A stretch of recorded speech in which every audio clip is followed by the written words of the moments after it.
On today's episode, we're starting a new mini-series, The Toys My Dad Kept Safe.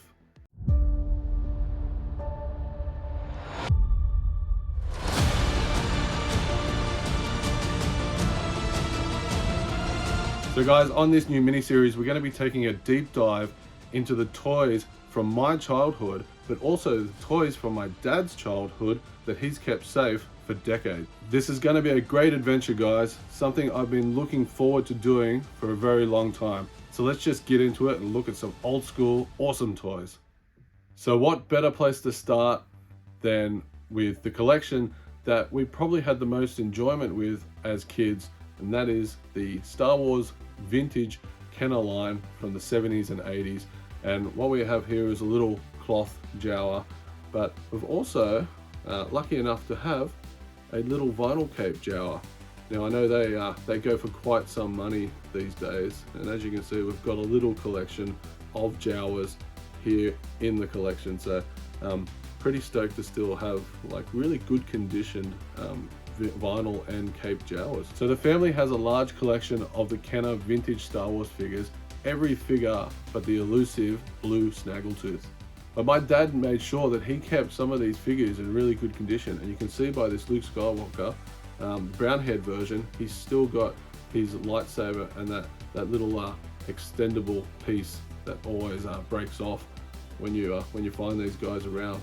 But also the Obi-Wan Kenobi has the exact same little lightsaber part. So these are just kept in like pristine condition. So yeah, give it up to my dad for being so meticulous with keeping his toys clean.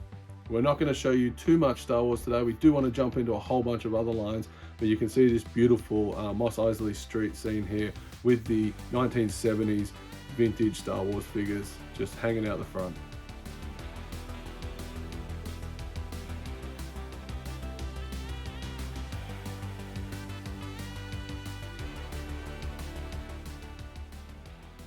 So let's jump back to the late 1950s, where my dad was watching a TV show called Cheyenne.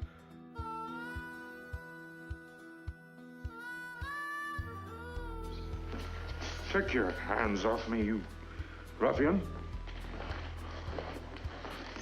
What's got into him?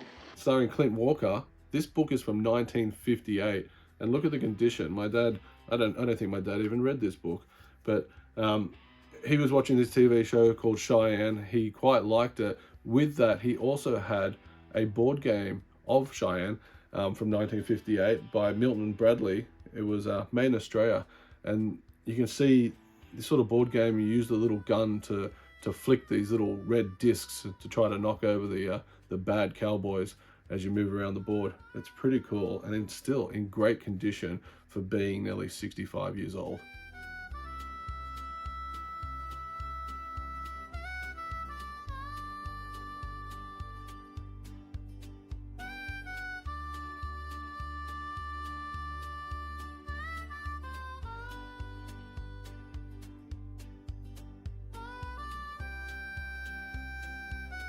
Okay, what's next? Let's jump over to 1960s, and we have this little astronaut.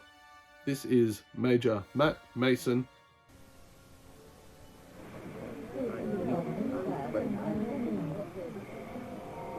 Meet Major Matt Mason, Mattel's man in space and the bravest astronaut yet. He lives on the moon. We may all be there soon. And he gets around with a jet. This actual figure is the one that my dad had and played with as a child. So Major Matt Mason, look, he pop his little helmet off he goes to space. Boop. This is a rubber figure. It's got a wire insert so you can bend him around and give him a little bit of articulation. I don't want to do that now. They get very very porous in the old age. But yeah, this guy is pretty cool. This was at the height of the space race that was happening in the 1960s, but you can't just have one astronaut going up. You have to have all the other astronauts, and Dad over time has collected quite a lot of the Matt Mason figures. So Major Matt Mason has all his astronaut friends and they're off to space, but where are they going to hang out? Of course, they need a space station. And the space station itself is a huge playset. Like, I can just imagine my dad playing with this. There's 3 levels. You've got the command center in the middle. You've also got the electronic beacon, which is powered by a battery. But it's just imagination. That's what it was back then. It was just coming up with your own play style, your own way of thinking that your astronauts are on the moon, in the space station, hanging out together.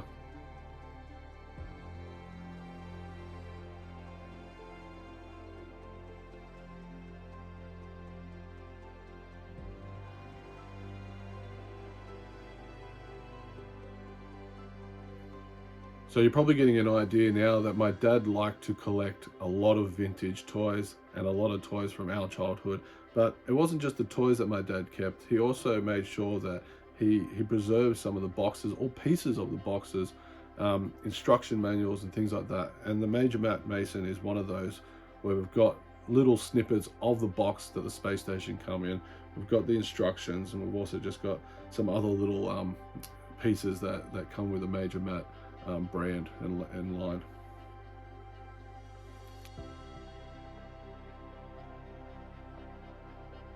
Even back in the 60s, you had to have extra vehicles and accessories to go with your space station and with your figures. And of course, you could have got the moon suit. So something my dad's kept. It doesn't have the arms, unfortunately. They've broken off over time. You've also got sort of the hovercraft space sled that you would zoom around on the moon with. But the big vehicle item was the space crawler. So this thing would like spider I guess its way across the floor. You can see in the footage, like it looks pretty cool.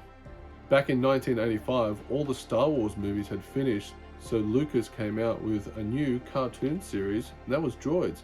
And we have one of the carded figures here. So this is a French carded, what's her name?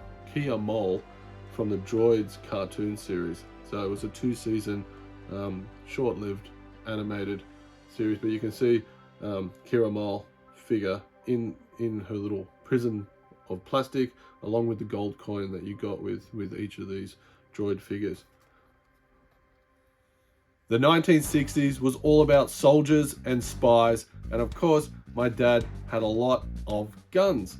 So secret agent guns, army guns that used to shoot sparks when you flick this. Cool. But what's even cooler is spy guns. So this is just a camera, but when action kicks,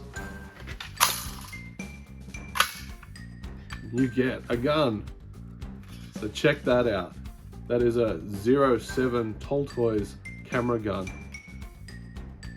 That's just amazing. Look at that thing. And then you can fold it back up. There you go. No one knows. You're just a tourist again, taking photos. In 1965, my dad was also playing with the first action figure made, the G.I. Joe Action Soldier by Hasbro. G.I. Joe, fighting man from head to toe, on the land, on the sea, in the air.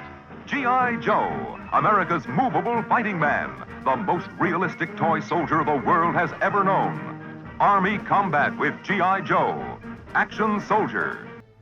The G.I. Joe Action Soldier, standing 12 inches high, has about 14 points of articulation, and these guys came out with a bunch of different accessories and clothing. So the G.I. Joe American firefighting costume is another piece that Dad has in the collection. He hasn't played with this one. This one's still, I wouldn't say pristine packaging, but it's still kind of sealed in there. But you have to remember, these things are 60 years old, so to have them is just amazing.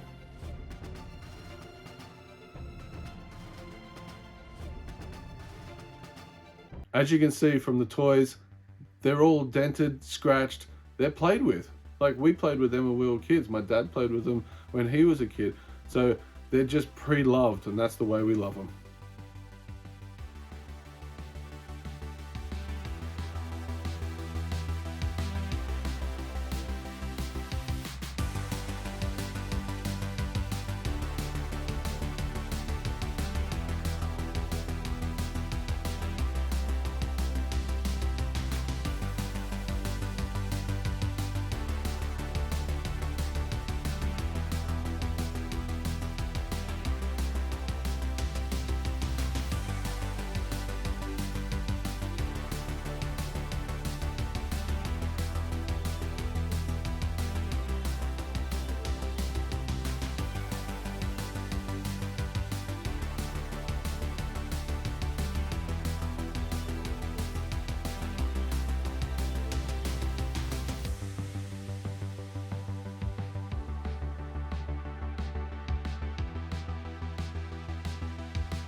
So there we go, guys.